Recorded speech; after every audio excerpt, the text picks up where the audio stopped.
So this is part 2 of the Transition to Parenthood lecture. And like I said, I'm going to start with this problematic areas for new parents. So the first issue that a lot of parents mentioned or noted was there was these division of labor issues. So this becomes increasingly central when the workload at home essentially triples with a new child.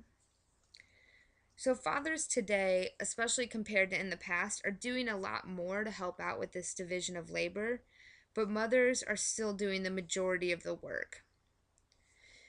So for example, for about every 8 diapers a mom changes, a dad changes about 3. And so some of this, at least problem or unhappiness comes in from where these comparisons are made about what's expected for labor. So wives tend to compare their workloads and how much labor at home they're doing to the amount of work that their husbands are doing. Again, so especially because it's not ever very equal. Like I mentioned, wives tend to do the majority of the work. So they see their husbands as doing a lot less. However, husbands tend to compare their workload to their fathers. So if they have been doing more work and helping out around the house more than their fathers did, they see that as being extremely helpful. So these quotes, this is an example from Jay Belsky's book, and this is that guy who did the study. So the husband basically said, my dad is always telling me and my brother that he never changed a diaper in his life. I change them all the time, and I think I'm a better parent and a better husband for it.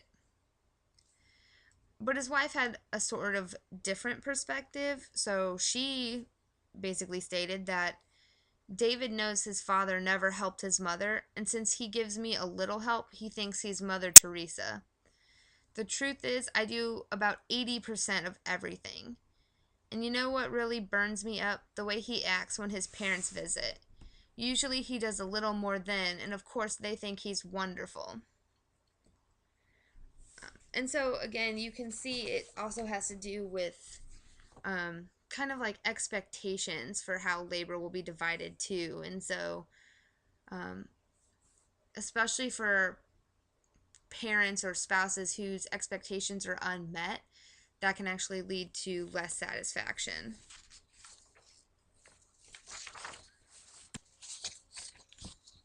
Money is another problematic area for new parents. The cost of baby things and raising a child can put a real strain on family finances, and these additional expenses can really add up. And so parents may differ in their priorities for spending money on baby related things, which can also cause conflict in a relationship. And even like, for example, even if parents don't disagree necessarily, just having financial strain issues in general can be very taxing for a relationship. So, again, here's another example of a couple who was talking about some of these money issues. So, the wife basically bought some clothes for their child and brought them home and was basically said, "Look at these great clothes I bought for the baby, Tom. Won't Alexis look adorable in them?" And the husband said, "Maggie, how many times do we have to go through this? We just bought a house. We're not making much money. We can't afford to keep buying baby clothes. How many dresses does Alexis need anyway? She doesn't even look in a mirror." And so you can see this is an example of where spouses may disagree about where their money should be spent. And that can also cause some problems or conflict in that marital relationship.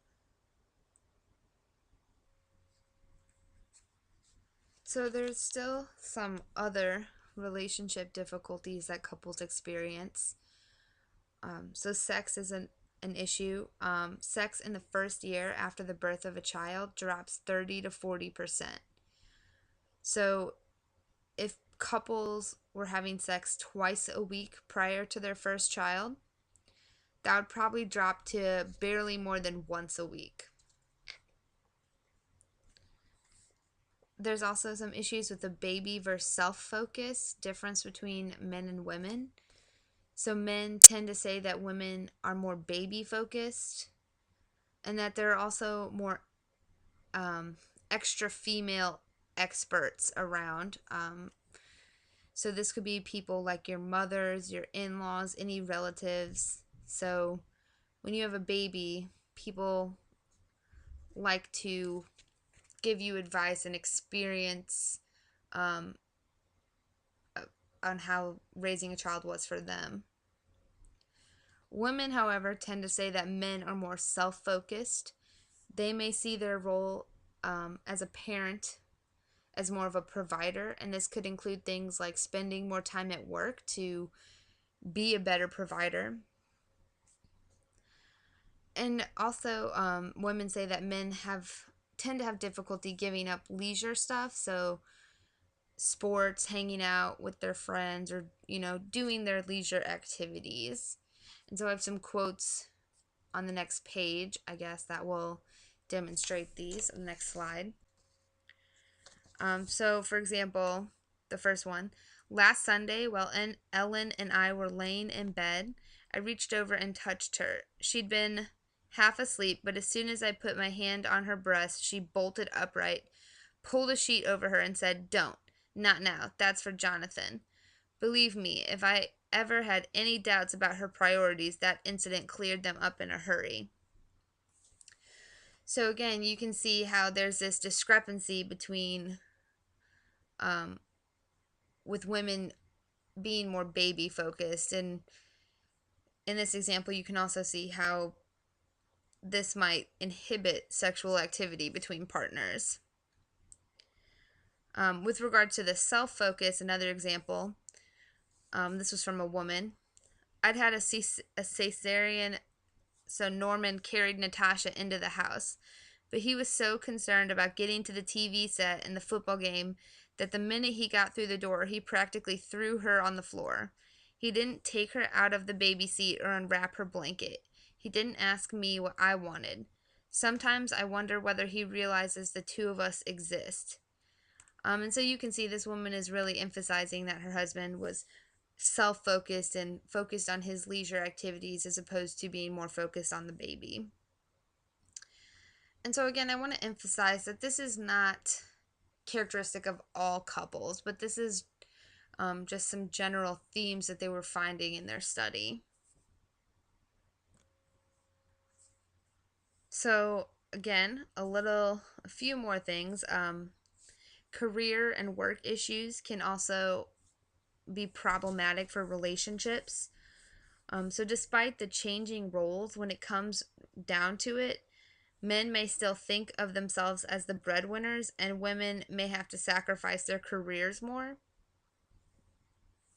So, men who were egalitarian or tended to share more in terms of family and work roles were on average low key, non ideological, so basically not strongly committed to non traditional or feminist ideologies.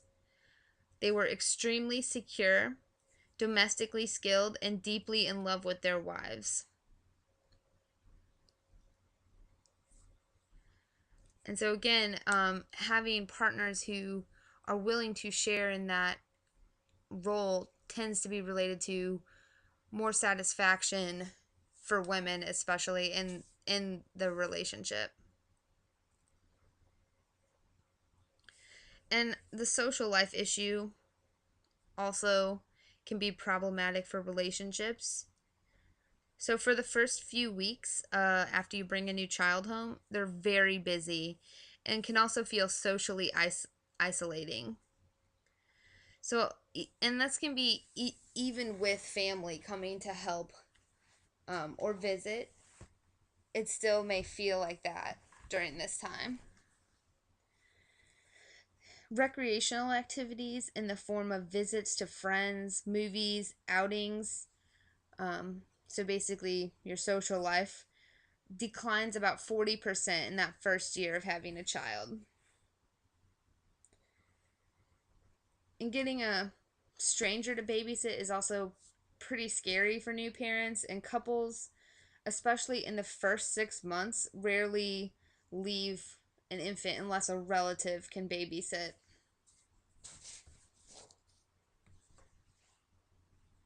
For 81% of couples, they did not spend the weekend alone without the baby for the first year of the child's life. And so you can see how that could put a damper on a social life.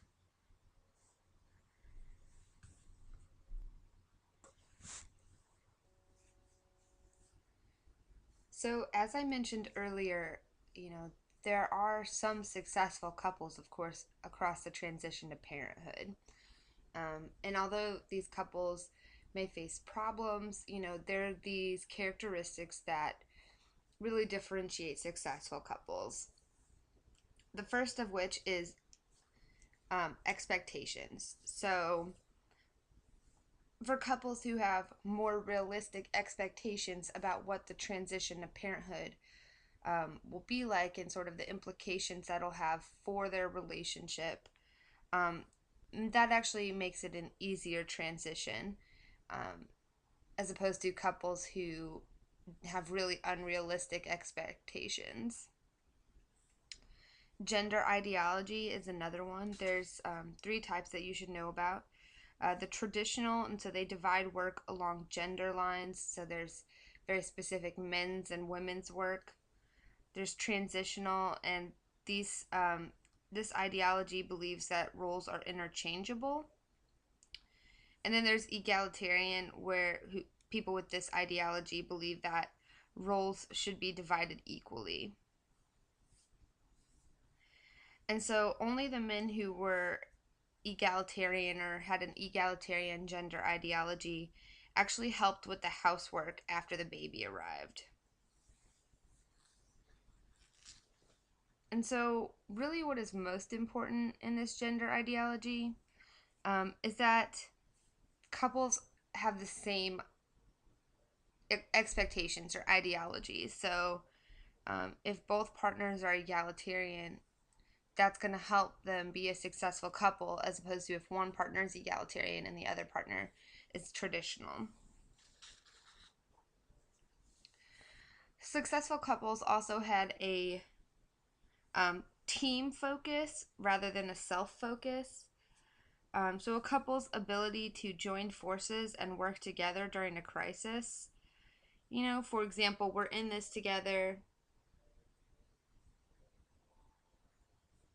That helps couples, be successful over this transition.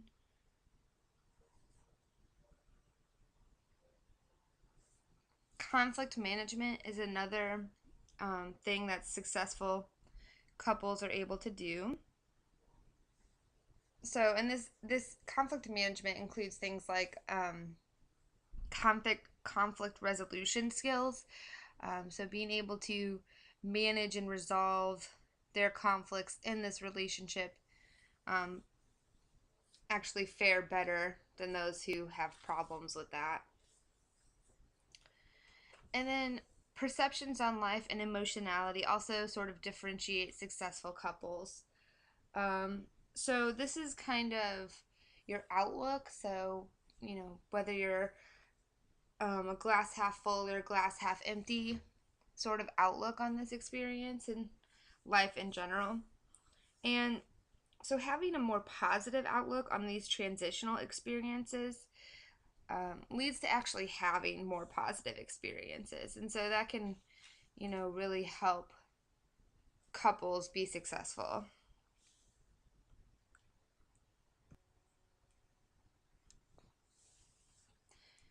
So, more recent research has actually been done on the transition to parenthood. So, Belsky and Cox's study was in 1994, which means it's been, 20 years since that study came out.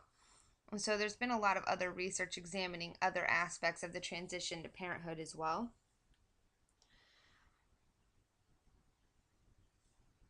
And these researchers have found other factors that influence marriage during this time. The first of which is the prenatal marital quality. So, high marital satisfaction prior to the transition to parenthood is associated with fewer declines in marital satisfaction following this transition. So, essentially, couples who were more stable and secure before the birth of the baby will fare better after the birth of the baby as well. Mental health is another frequently studied aspect.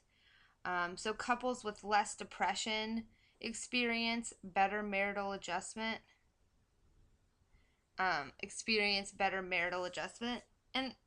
this makes sense when we think about this because our mental health has important implications for our relationships.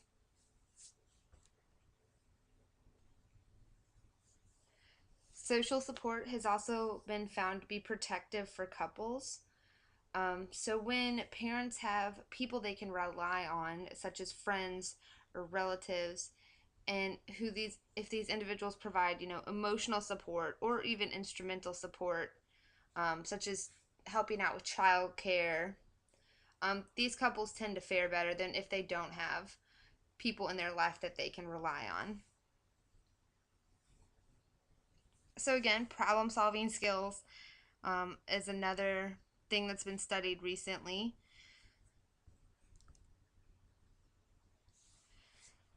So couples who report better problem solving skills prenatally experience better marital outcomes. And this kind of fits with some of the findings we talked about from Belsky's work, with like conflict management. So the child gender is also influential in the parents' relationship. So research has demonstrated that sons are actually better for marriages. Having a daughter is associated with greater marital decline. And this actually may be due to the cultural bias that gives preference to males. And so sons pull the father or the dad into greater involvement in the child rearing and child care. And dads tend to be more involved in the care of sons than daughters. So potentially having a son can really help make it a family unit more so than would be the case for having a daughter. So, family of origin, that is also something that's studied. And so, this is really talking about the characteristics of your family of origin. So, poor care from parents received during childhood is associated with poor marital functioning, and perceived conflict in their family of origin is also associated with poor marital functioning. So, basically, growing up, if you thought there was a lot of conflict in your household, or your parents might not have been the best caregivers, that can actually be linked with your later marital functioning across this transition to parenthood. So again, sleep and sex are other areas of study. So both of these decline during the transition to parenthood and during that first year or so. And this actually, of course, influences marriages as well. So, John Gottman, who I think you guys have talked about before, has done some new work in this area on sleep deprivation and how it can actually undermine the marital relationship.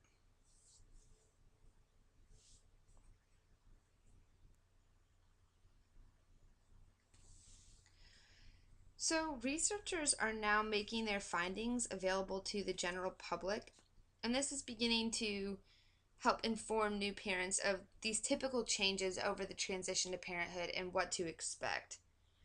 Um, this is actually, at least from my perspective, a great thing because a lot of times in our field, we have all this research that we conduct that is shared between other academics and other researchers, but we don't have always as adept ways of transmitting that information to the public, to the people who could actually really benefit from this. So this John Gottman does a great job of this. He, does television interviews.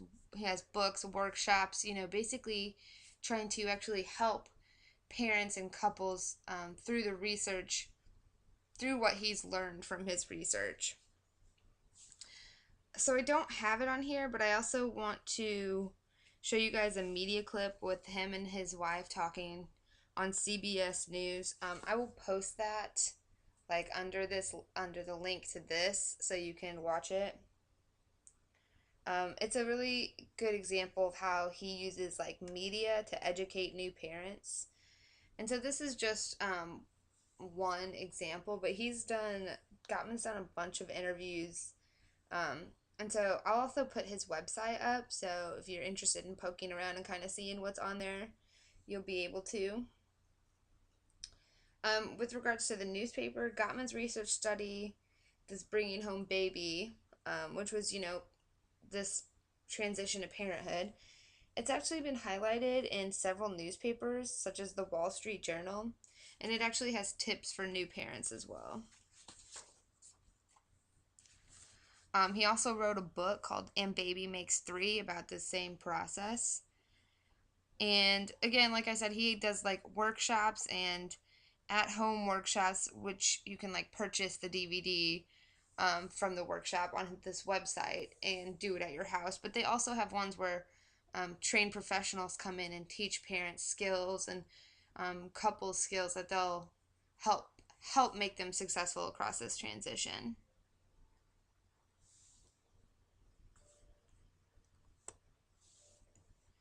And so Gottman and his colleagues did a clinical trial, basically examining the effectiveness of this bringing baby home program, and they found that couples had higher relationship quality, less interpersonal hostility, and markedly lower maternal postpartum depression from engaging in this seminar. And, basically they're showing, especially that this workshop, because that's what they were studying, but that similar workshops are really effective at promoting positive marital relations and parent child interactions, and really overall infant development the first year after the baby is born. So, again, even if you don't feel like you need these workshops, it could always be interesting and help you learn about some of this other stuff that's you're going to be dealing with as a new parent. So again, I'm going to post the websites and all the information for this so you guys can look at the video and Gottman's website. I would recommend it. It's, a lot of information and really cool. Next week, next class period, we'll be talking about parenting. So make sure you read. It's Karen DeBoard's article that's posted on Blackboard. And I will see you in class.